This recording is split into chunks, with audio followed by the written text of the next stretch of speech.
This little demonstration shows work in process scanning of semiconductor wafer carriers, and we're trying to get accuracy down to the shelf level.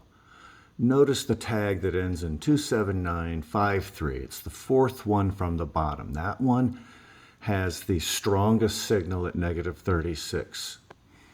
We're anticipating being able to use this value to identify that tag 27953 is the one that's directly at and is on, say, shelf 3, because the antenna is pointed at shelf 3.